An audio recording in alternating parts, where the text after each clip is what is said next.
ರಾಜ್ಯ ಕಾಂಗ್ರೆಸ್ನಲ್ಲಿ ಕೆಪಿಸಿಸಿ ಅಧ್ಯಕ್ಷ ಸ್ಥಾನ ಬದಲಾವಣೆಯ ಕುರಿತಂತೆ ಚರ್ಚೆಗಳು ಇದೀಗ ಮತ್ತಷ್ಟು ಚುರುಕಾಗಿದೆ. ಈ ನಡುವೆ ಗೋಕಾಕ ಮೂಲದ ಸಚಿವ ಸತೀಶ್ ಜಾರಕಿಹೊಳಿ ಅವರ ಹೆಸರು ಕೆಪಿಸಿಸಿ ಅಧ್ಯಕ್ಷ ಸ್ಥಾನಕ್ಕೆ ಮುನ್ನೆಲೆಗೆ ಬಂದಿದ್ದು ರಾಜಕೀಯ ವಲಯದಲ್ಲಿ ಹೊಸ ಕುತೂಹಲ ಹುಟ್ಟಿಸಿದೆ.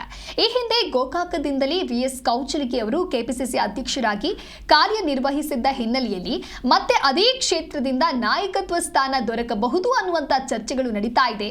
ಸತೀಶ್ ಜಾರಕಿಹೊಳಿ ಅವರಿಗೆ ಹುದ್ದೆ ಸಿಕ್ಕರೆ ಉತ್ತರ ಕರ್ನಾಟಕಕ್ಕೆ ಪಕ್ಷದಲ್ಲಿ ಹೆಚ್ಚಿನ ಮಹತ್ವ ಸಿಗುತ್ತೆ ಅನ್ನುವಂತ ಸಂದೇಶ ಹೋಗಲಿದೆ ಅಂತ ಕೆಲವು ರಾಜಕೀಯ ವಿಶ್ಲೇಷಕರು ಅಭಿಪ್ರಾಯವನ್ನ ಪಡ್ತಾ ಇದ್ದಾರೆ. ಜೊತೆಗೆ ಅಹಿಂದ ರಾಜಕಾರಣಕ್ಕೂ ಇದು ಬಲ ನೀಡಬಹುದು ಅನ್ನುವಂತ ಮಾತುಗಳು ಕೇಳಿ ಬರ್ತಾ ಇದೆ. ಇನ್ನು ಮತ್ತೊಂದು ಸಮೀಕರಣದ ಪ್ರಕಾರ ಮುಖ್ಯಮಂತ್ರಿ ಸ್ಥಾನದಲ್ಲಿ ಡಿಕೆ ಶಿವಕುಮಾರ್ ಅವರಿಗೆ ಅವಕಾಶ ದೊರೆತರೆ ಪಕ್ಷ ಸಂಘಟನೆಯ ಜವಾಬ್ದಾರಿ ಸತೀಶ್ ಜಾರಕಿಹೊಳಿ ಅವರಿಗೆ ನೀಡುವಂತ ಸಾಧ್ಯತೆಗಳ ಕುರಿತಂತೆಯೂ ಕೂಡ ಚರ್ಚೆಗಳು ನಡೀತಾ ಇದೆ. ಈ ಬೆಳವಣಿಗೆಗಳ ನಡುವೆ ಕೆಪಿಸಿಸಿ ಅಧ್ಯಕ್ಷ ಸ್ಥಾನಕ್ಕೆ ಉತ್ತರ ಕರ್ನಾಟಕದ ನಾಯಕನ ಹೆಸರು ಮತ್ತೆ ಮುನ್ನೆಲೆಗೆ ಬಂದಿರೋದು ಕಾಂಗ್ರೆಸ್ ಒಳ ರಾಜಕೀಯದಲ್ಲಿ ಮಹತ್ವದ ಬೆಳವಣಿಗೆ ಅಂತ ಹೇಳಲಾಗ್ತಾ ಇದೆ.